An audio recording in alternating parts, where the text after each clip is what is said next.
Bueno, buenos días. Continuando con el dictado de la materia, hoy lo que le vamos a presentar es un resumen de un factor que es fundamental en producción y que está directamente relacionado con la nutrición también, que es el consumo de materia seca. Lo vamos a ver tanto en sistemas estabulados como en sistemas pastoriles, ya sea en vacas de producción de leche, como también en producción de carne, ya sea engorde de novillos en pastoreo o vacas de cría, o también en sistemas de filtro. Es decir, en todos los casos, el consumo de materia seca es quien en definitiva va a terminar determinando la productividad del sistema. No, es un tema muy importante, ¿por qué? Porque el consumo de materia seca está relacionado con muchos factores. Tenemos factores del medio ambiente, como son la temperatura, la humedad, el barro. Tenemos factores que tienen que ver con la ración o el alimento, como es la composición química. Cuando hablamos de composición química estamos hablando de bueno, el porcentaje de materia seca, la cantidad de proteína, la cantidad de energía, la fibra detergente neutra, fibra detergente ácido, son fundamentales en la determinación del consumo de materia seca. La forma física también de estos alimentos también van a determinar el consumo de materia seca, si son molidos tipo harina o peleteado, o la distribución espacial de la pastura, si una pastura de tipo gramínea que tiene una distribución espacial distinto a una pastura de leguminosa, por ejemplo, de alfalfa. También la humedad que tenga ese alimento, sabemos que la humedad está directamente relacionado, así como el consumo de agua está directamente relacionado con el consumo de materia seca. Es decir, una ración que sea extremadamente seca va a limitar el consumo, por lo tanto las raciones tienen que tener una determinada humedad. Se habla aproximadamente de un 40% de humedad para maximizar el consumo de esa ración. Lo mismo, bueno, la relación forraje concentrado, sobre todo en el caso de los sistemas un poco más intensivos, donde el uso de concentrado es un poco mayor. Entonces, ahí, bueno, la relación entre la cantidad de pasto, digamos, o silos buenos y los concentrados como el maíz, la soja, el girasol, pueden también llegar a determinar el consumo de materia seca. Eso con respecto al ambiente y a la ración. También está el animal, donde hay una infinidad de factores que influyen en el consumo, la genética, el tamaño, quizás uno de los más determinantes es el tamaño expresado en función del peso vivo, la producción, ya sea en producción de leche o en ganancia de peso vivo diaria, la fase, digamos, el número de lactancia y la fase de lactancia. Sabemos que una vaca primípara come menos que una vaca multípara, y sabemos que en la primera fase de lactancia el consumo también está deprimido, así que todo esto influye en el consumo. Obviamente que la salud, salud en general, digamos, una vaca que no está saludable, el consumo es mucho menor. La preñez, sobre todo en las preñeces avanzadas, ya en el último tercio, digamos, de gestación, donde hay un efecto físico de llenado, porque el tamaño del feto, digamos, comprime de alguna forma al rumen. La condición corporal, y esto, digamos, tiene, desde el punto de vista del llenado, digamos que tenemos un llenado a corto plazo, que está determinado por la calidad de la dieta, y un llenado a largo plazo que está determinado por la condición corporal. ¿Sí? Eso lo vamos a ver un poquito más adelante. Y la producción también tiene que ver, ya sea el peso vivo como la producción, quizás son los más importantes desde el punto de vista del animal, sobre todo en vacas lecheras. Y en cuanto al manejo, bueno, como decíamos recién, el agua, la disponibilidad y la calidad del agua los rodeos, los distintos tamaños de rodeos que tengamos, la frecuencia de la alimentación. Normalmente a mayor frecuencia de alimentación hay mayor consumo de materia seca, y el tiempo y la forma de alimentar también. Estas son, digamos, todas las variables que pueden interactuar en el consumo de materia seca de un animal. En el caso de vacas lecheras, básicamente vamos a recordar esta primera fase, que es, digamos, primer tercio de lactancia sería, la segunda fase, mitad de lactancia, y tercer tercio final de lactancia, donde se ve claramente que al inicio de la lactancia, cuando aumenta la producción de leche en forma significativa hasta llegar al pico, el consumo de materia seca todavía está desprimido, es decir, no ha llegado a su plenitud. Por lo tanto, toda este área debajo de la curva es lo que se denomina el balance energético negativo. Y que, digamos, desde el punto de vista nutricional, digamos, el animal no llega a cubrir todos sus requerimientos porque el consumo de materia seca está deprimido. Eso más adelante vamos a ver la estrategia que podemos utilizar para minimizar ese balance energético negativo. Y después, allá por el cuarto mes, aproximadamente tercer, cuarto mes, más cuarto que tercero, es cuando se logra alcanzar el pico de consumo de materia seca. Y después esa curva comienza a descender, lo mismo que la producción de leche, y acá donde, digamos, los requerimientos son, digamos, de alguna forma complementados por el consumo de materia seca, y tenemos hasta un excedente de nutrientes, se empieza a recuperar el peso vivo, y empieza a, digamos, para llegar, digamos, al momento del secado, básicamente con la misma condición corporal con la que llegó al parto.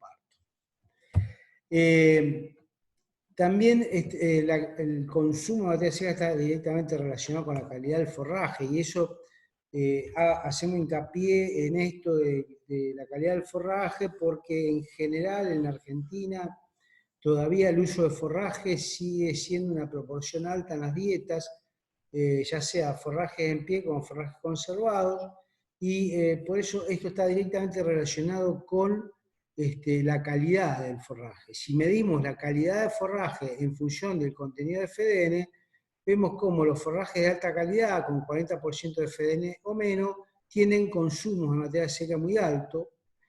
A medida que el contenido de FDN empieza a aumentar, 55% por ejemplo, ya el consumo de materia seca empieza a decrecer, y cuando estamos hablando de un contenido de materia seca muy alto, 85%, estamos hablando de una pastura natural, de baja calidad, quizás helada en el invierno, estamos hablando de que los consumos de materia seca se caen muchísimo. Y esto es justamente que esta fibra, que es de muy mala calidad, lo que va a producir es un llenado físico de rumen, y por lo tanto el animal deja de comer porque está lleno.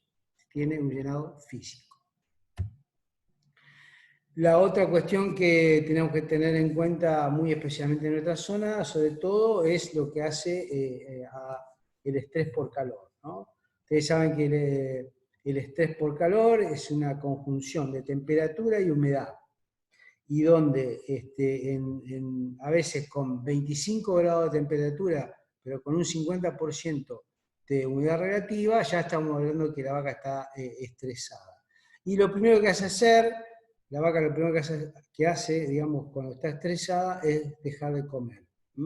Al dejar de comer, deja de rumiar y disminuye la producción de leche en forma significativa. Los descensos de consumo medidos aproximadamente por efectos de estrés pueden estar en el orden del 10 al 20%, es decir, o mayores, en algunos casos, con mayores temperaturas y mayor humedad, los descensos de consumo pueden ser aún más manifiestos. Eso se ve claramente en el campo cuando desparramamos y distribuimos la comida a la tardecita, noche, para fomentar el consumo en horas más frescas, y al otro día de la mañana, bueno, vemos que todavía los comedores están llenos. Quiere decir que las vacas esa noche no llegaron a desestresarse o o la amplitud térmica que hubo entre la mañana y la noche no fue tan alta, y entonces, a pesar de que es de noche, los animales no consumieron, no comieron. Tenemos que definir dos consumos. Uno es el consumo voluntario y otro es el consumo potencial. El consumo voluntario es todo aquel alimento o forraje ingerido durante un periodo de tiempo, puede ser un día, por ejemplo, para satisfacer sus requerimientos. Este consumo voluntario siempre está limitado, básicamente, como dijimos al principio, por características del alimento, del animal, del ambiente, y yo le agregaría un cuarto que es el manejo, básicamente. Manejo en la distribución de la dieta, comederos, frente de comederos, es decir, hay una serie de manejo del agua, hay una serie de características, como ya vimos anteriormente, que hacen que ese consumo voluntario puede ser mayor o menor. Y el consumo potencial, que es la cantidad de alimentos requeridos para cubrir todos los requerimientos de nutrientes del animal, que muchas veces no se consigue. Cuando no se consigue ese consumo potencial para cubrir todos los requerimientos, lo que hacemos es entrar en un balance energético negativo. No siempre es balance energético negativo, también puede llegar a ser, y es en muchos casos, balance energético proteico deprimido o negativo. Si tendríamos que definir cuánto come una vaca, bueno, en realidad para decidir cuánto come una vaca hay distintas formas de llegar. Las fórmulas que existen o que tienen algunos programas incluso para definir cuánto come una vaca, están definidas un poco en función al peso vivo y a los requerimientos diarios de energía. También a las limitaciones al consumo de forraje, por ejemplo, en el caso de la FDN de alimentos, sobre todo en los sistemas pastoriles, y se puede determinar de forma directa o indirecta. Esto es, por ejemplo, la estimación del consumo en función del peso corporal.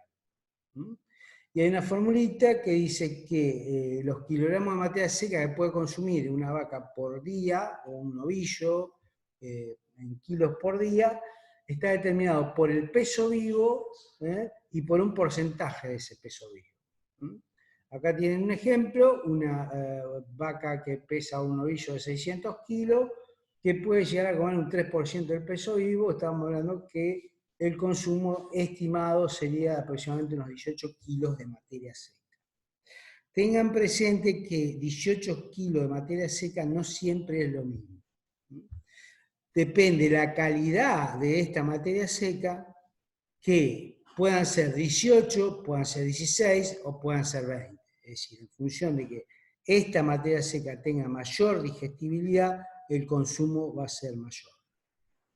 Por eso es que no hay una regla, no hay una única manera de determinar el consumo de materia seca, porque son tantos los factores que influyen en el consumo que es muy difícil predecirlo, sí aproximarse a un número en consumo en kilos de materia seca, pero en realidad después los ajustes se tienen que hacer con lecturas de comedero.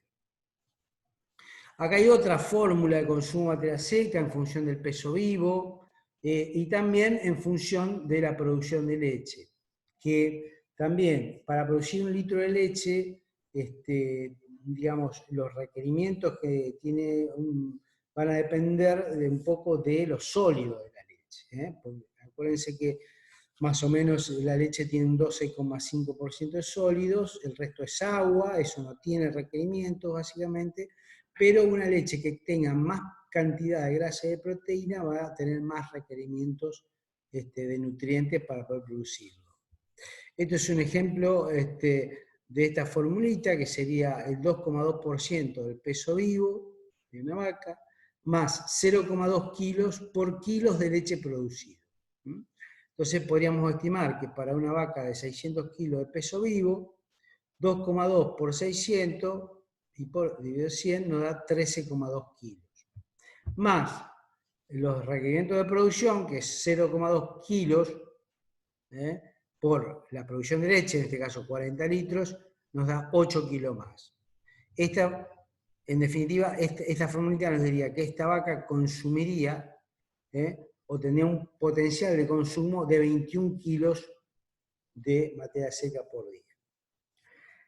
Y acá tenemos otra que es, digamos, parecida, pero tiene un porcentaje más elevado, un 0,4% más del peso vivo, y tiene un poco menos en lo que es los requerimientos para producción de leche. Entonces sería 2,6% del peso vivo más 0,186 kilos por kilo de leche producida, que en este ejemplo aparecen 2,6 kilos de porcentaje, perdón, del peso vivo, 600 dividido 100 nos da 15,6 kilos de materia seca, más 0,186 kilos por los 40 litros de leche, que nos da 7 kilos 440. Por lo tanto, el consumo de materia seca potencial bajo esta fórmula daría más o menos unos 23 kilos de materia seca por día. Ahora, en la práctica se ve que en tambos que tienen rodeos que están aproximadamente en esta producción de 40 litros, los consumos de materia seca están muy por arriba de estos 23 kilos. Hemos llegado a medir consumos de materia seca de 26 o 27 kilos de materia seca por vaca por día. Así que, digamos, todas estas fórmulas tienen una aproximación, pero no son del todo correctas. Lo que sí se sabe es que, bueno, el consumo de materia seca está un poco referido a si es una vaca seca o una vaca en lactancia, y si es una vaca en lactancia, a cuántos litros de leche da. Lo que vimos un poco recién en la fórmula anterior. Una vaca seca es una vaca que tiene un consumo muy bajo, alrededor de 2 a 2,5% del peso vivo. Si una vaca de 600 kilos estaría consumiendo aproximadamente 12 a 13 kilos de materia seca por día, mientras que en lactancia, en baja producción, también los consumos son muy bajos, pero fíjense cómo a medida que aumenta la producción de leche, los consumos son mucho más altos, llegando en algunos casos hasta 5,5% del peso vivo.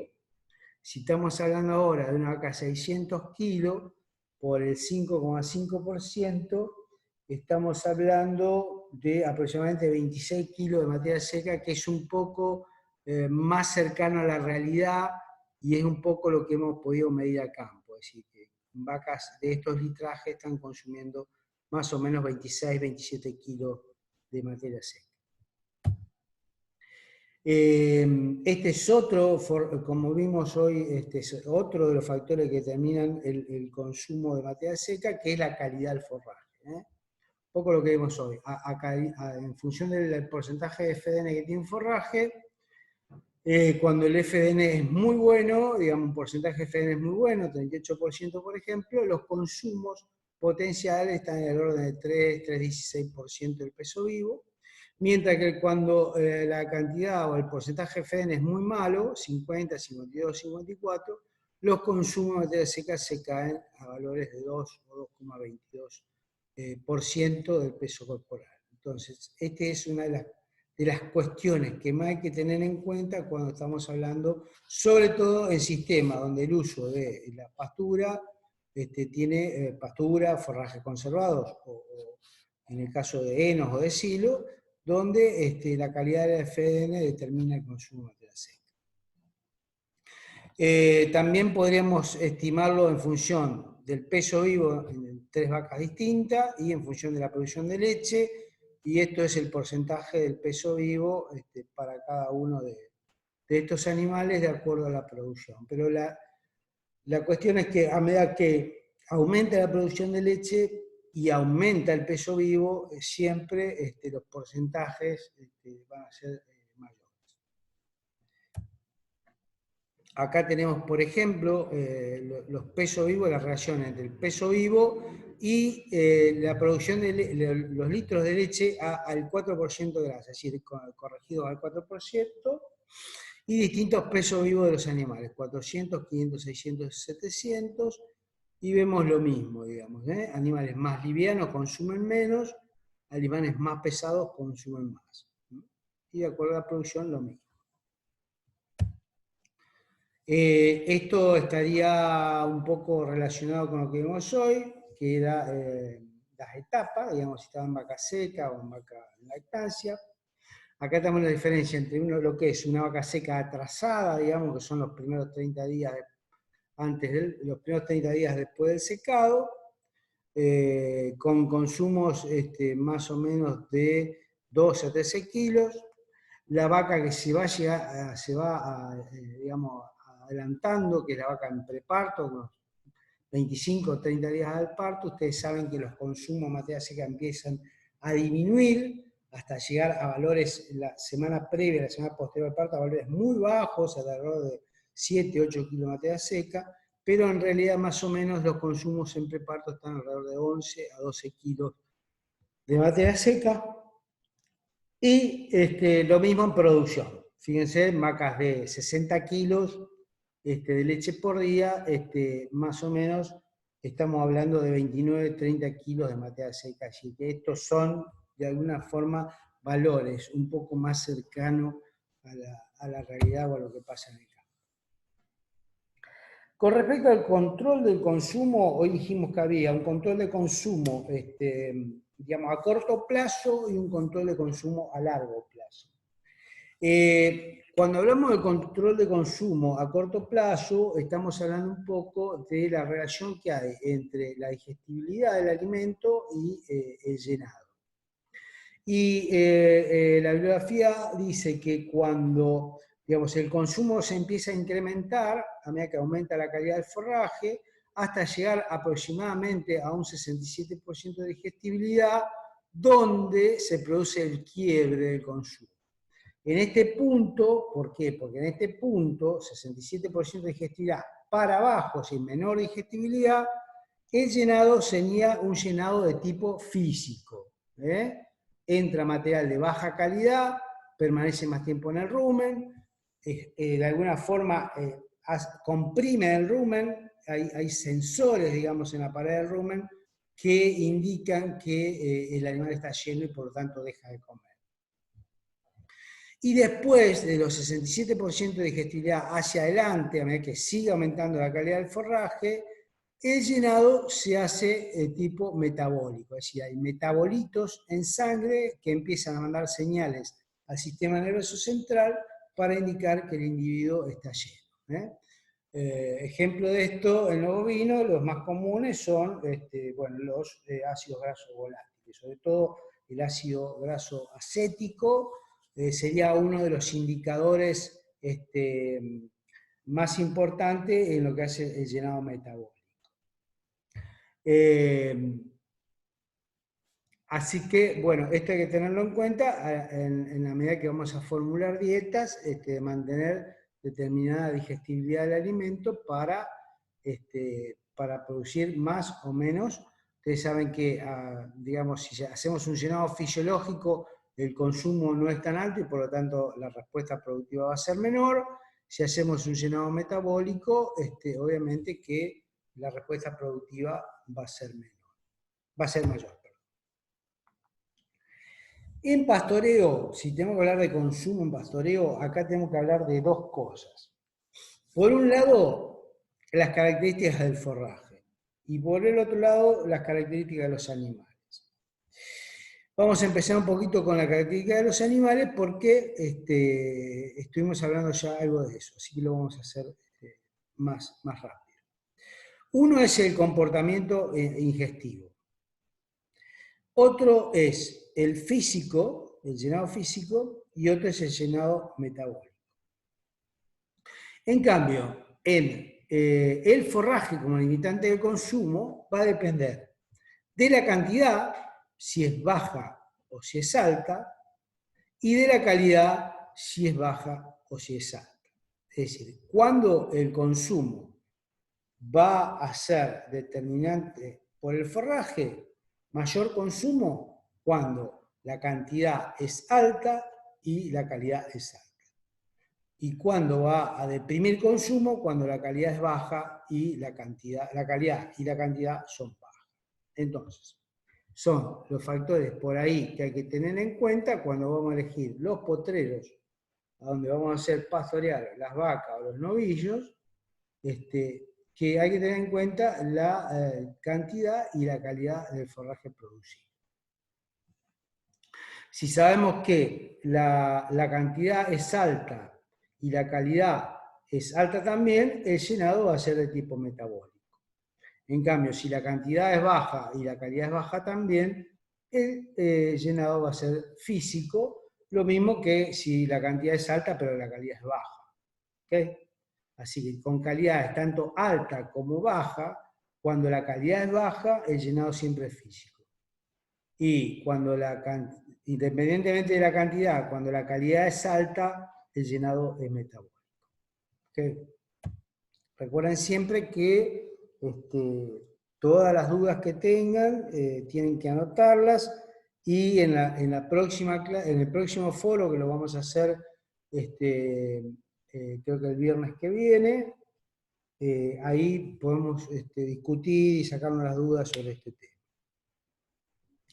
Ahora vamos a ver un tema que es sumamente importante y que define en gran manera el comportamiento ingestivo.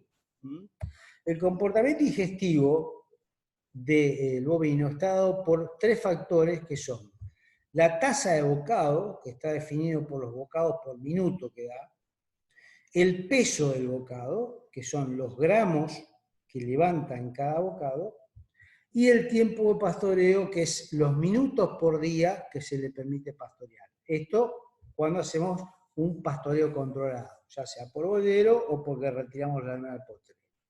Cuando los animales, por ejemplo en el caso de vacas crías, que permanecen permanentemente en los potreros dando vueltas, no tienen limitaciones, muchas veces vemos que el peso del bocado es muy bajo, porque hay poca calidad y poca cantidad, la tasa de bocado se incrementa, pero también se incrementa mucho los minutos por día. Hay veces que las vacas están 14, 16, 18 horas pastoreando y ni siquiera así llegan a juntar la cantidad de materia seca que necesitan. Eso es porque los volúmenes y la calidad del forraje es muy mala. Ahora, de talla de bocado, de peso de bocado y de tiempo de pastoreo, vamos a hablar específicamente del peso del bocado, porque este quizás sea el determinante fundamental de estos tres factores. El peso bocado, como dijimos, estaba expresado en los gramos por bocado, y esto está determinado por el volumen de bocado y por la densidad de forraje. Y a su vez, esto va a estar determinado por el área de bocado y por la profundidad del bocado, que tiene que ver también con la distribución espacial de un forraje, en el caso de una pastura, de una gramínea o una leguminosa,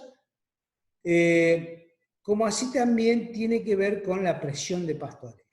Digamos, en la medida que el animal no tenga ningún tipo de competencia o no tenga ningún, digamos, limitante de espacio físico para pastorear, va a poder seleccionar. En la medida que pueda seleccionar, normalmente va a cumplir con el consumo de materia seca. En la medida que restringimos las áreas, ahí empieza a ser mucho más importante todo este comportamiento ingestivo. Pero básicamente el peso de bocado es el principal determinante del consumo de materia seca, ya sea por el volumen del bocado, la densidad del forraje, el área de bocado y la profundidad. ¿Okay? Acá, por ejemplo, vamos a ver lo que es tiempo de pastoreo. Estos son valores normales de pastoreo. Tiempo de pastoreo, tasa de bocado y peso del bocado. Como dijimos recién, peso de bocado es uno de los factores determinantes del consumo. Bien, vamos a ver el tiempo de pastoreo en minutos por día. Esto es de 420 minutos a 720 minutos por día. Es decir, entre 7 horas a 12 horas por día de pastoreo, ¿sí? Porque también tiene un límite el tiempo de pastoreo, y es que cuando los músculos maceteros se cansan, ¿sí? El animal ya no tiene más fuerza para poder seguir pastoreando, aunque quiera. Es decir, que el tiempo de pastoreo va a estar entre las 7 y las 12 horas por día. La tasa de bocado, que son los bocados por minuto, pasa exactamente lo mismo que el tiempo de pastoreo. Tiene un límite entre 45 a 65 bocados por minuto. Más de 65 bocados por minuto lo que va a provocar es un agotamiento de los músculos maceteros y va a dejar de comer. Y el peso del bocado, acá sí, de este trabajo que fue hecho en el 2000, pero de mucha vigencia, deja determinado cómo los gramos de materia seca por bocado son determinantes. Por ejemplo, en este trabajo se hizo un lote de animales que consumían 0,2 gramos, digamos 0,2 gramos de 200 gramos sería, de materia seca por bocado y otros 0,8 gramos de materia seca por bocado. ¿Sí?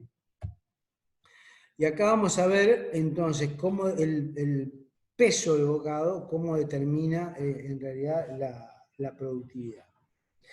Le vamos a llamar peso de bocado chico a 0,5 y peso de bocado grande a 0,7. Acá teníamos 0,2 y 0,8, pero en realidad cuando se hizo el trabajo de Mayne, se trabajó con 0,5 gramos de materia seca por bocado y 0,7. La tasa de bocados, fíjense en que en el bocado grande la tasa de bocados en minutos fueron menores, 50 versus 55. Es decir, este animal con un peso de bocado más chico trató de suplementar, digamos, esa falta de materia seca con mayores bocados por minuto. El tiempo de pastoreo fue controlado para los dos, 500 minutos por día, así que eso no varió. Lo que varió fue el peso del bocado y los bocados por minuto. El consumo de pastura en kilogramos de materia seca por día sí fue muy significativa la diferencia, fue 13,8 kilos de materia seca para el bocado chico contra 17,5 kilos de materia seca para el bocado grande. Esto quiere decir que este animal de alguna forma pudo digamos, cumplimentar su potencial de consumo, mientras que este no lo pudo complementar. Entonces, este es probable que pueda cubrir con todos esos kilos de materia seca que pudo consumir todos los requerimientos de energía y de proteína y las ganancias de peso o la producción de leche, mientras que este individuo no llegó a cubrir todos esos requerimientos. Entonces, este trabajo de Fernando Vargo, del año 2002, en Pensilvania, que fue su tesis de doctorado, muestra cómo a medida que los bocados por minutos y por día empiezan a subir, aumenta la producción de leche y eso tiene una curva de tipo lineal. Una reacción directa, a mayor bocados por día, mayor producción de leche, y eso es porque hay mayor consumo de materia seca. No hay mucha historia. Bien, también está medido cómo los consumos de materia seca disminuyen cuando tenemos una temperatura que puede estar en extremo muy frío o en extremo muy caliente, pero normalmente los consumos caen desde un 120-125% a valores del 75%, ya sea para vacas lecheras o para fitos. En las dos cosas ya se sabe que el ambiente o la temperatura o el ITH, que sería el índice de temperatura y humedad, afecta directamente al consumo de materia seca. Esto es, digamos, la diferencia, que es otra forma, que es la presentación de la dieta, si es una dieta TMR o es una dieta pastoreo. Entonces, este ensayo lo que hicieron fue medir los consumos de materia seca de animales que estaban en pastoreo versus los animales que estaban con una TMR, digamos, una ración totalmente mezclada, digamos, tipo galpones, es decir, confinados. Los consumos de materia seca para la TMR fueron un 23% superiores, de 19 pasaron a 23.4, y la producción de leche pasó de 21.6 a 44.1, un 49% más. Son realmente diferencias muy importantes. Ahora, como dice acá, ¿a qué se deben estas diferencias? Bueno, básicamente a que los animales que estaban en pasturas estaban comiendo una pastura que tenía una materia seca del 17%. ¿Qué quiere decir? Que tenía mucha cantidad de agua. Y el agua también es un factor que influye sobre el consumo de materia seca. Digamos, las dietas tienen que tener una relativa cantidad de agua, pero no tampoco las dietas extremadamente aguachentas, por ejemplo, 70%, 80% de agua, esas dietas también van a limitar el consumo de materia seca. Fíjense acá los valores de materia seca de la pastura eran relativamente bajos, 17%. En los casos nuestros, los avenales, cuando entramos por primera vez en los verdeos de invierno, sobre todo las avenas, a veces tenemos valores de 13 y 14% de materia seca, es decir, que estamos comiendo prácticamente agua, ¿sí? En cambio, la TMR tenía un 58% de materia seca. Estamos hablando de un 40% de humedad, 42% de humedad, que es un poco la recomendación que dijimos hoy al principio. 40%, 42% de humedad de la ración para favorecer o maximizar el consumo de materia seca. Las digestibilidades fueron exactamente iguales, 77% y 76%, incluso un poco más bajo la digestibilidad in vitro, excepto del pasto versus la TMR. Acá hay un dato que es también contundente, fíjense la fibra detergente neutro, 43% del pasto es una buena FDN, pero en la dieta es un 31%, es aún mejor. Y hoy vimos cómo la FDN determinaba el consumo de materia seca. A mayor cantidad de FDN, menor consumo de materia seca. Acá vemos los carbohidratos solubles, el caso de almidones, básicamente, 19% el pasto y 29% la TMR, mucho más, digamos, equilibrada para producir leche, y proteína cruda, 25% en el caso de la pastura y 19% en el caso de la TMR, digamos, que sería, en este caso, sería un poco por arriba de lo que necesitaría una vaca en ese tipo de producción, y esto sería una dieta mucho más balanceada. ¿Okay? Entonces, de este trabajo, ¿qué pasa? Las diferencias son 14 kilos y medio de leche, ¿sí? ¿Y a qué se atribuye esa diferencia de 14,5 kilos de leche? El 63% de esa mayor producción de leche de las dietas TMR se debe al mayor consumo de materia seca. Un 25% a que las vacas TMR no tuvieron gasto energético para caminar y para pastorear. Y un 12% a que las vacas TMR no tuvieron un uso de energía para poder excretar el exceso de urea que se producía porque la pastura tenía un 25% de proteína bruta contra un 19% que tenía la TMR. Estos son los tres factores más importantes que determinaban esa diferencia de producción de 14,15 kilos de leche. Y principalmente el factor más importante es el consumo de materia seca. Muy bien. Bueno, espero no haberlos cansado y espero que se haya entendido. Por lo menos tratamos de ser lo más claro posible. Esto en el aula es mucho más fácil de explicar y de parar y de volver a explicar cuando algo no se entiende. La idea sería ahora que, bueno, que ustedes vean el video, tomen nota y que en el próximo foro, que seguramente será el viernes que viene, bueno, podamos discutir algunos de los temas que vimos hoy, intercambiar ideas o que ustedes se saquen alguna duda. Bueno, muchas gracias, que sigan bien y cuídense. Hasta luego.